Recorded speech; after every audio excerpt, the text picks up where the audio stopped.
Ke video jong sembut Menteri Rambak Kejala ubak Preston Tensong.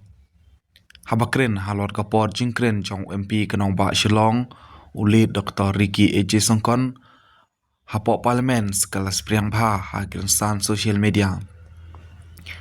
Hagatai ke video kabel record hagapor bak jingkren yalap elections ubak Preston Tensong uluk kenok bak ulit Dr. Ricky AJ Songkon ulakren tangsan netam halok sabha.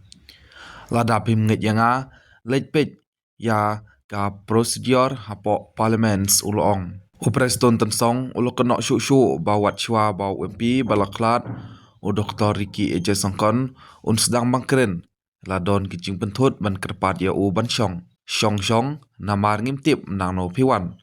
Ulong haba kedewi ya kicing pentut balak kenduk da ulit Dr. Ricky AJ Songkon hapok parliaments. U Deputy Chief Minister Preston Tensong ulah kerenya kene hagapor bau yalap election ya Dr.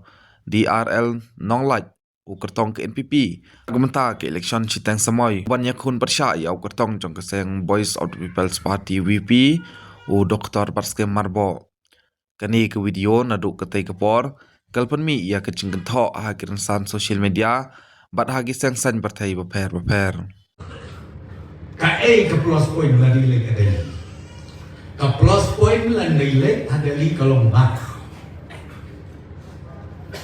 inam day show video kren tak siminat arni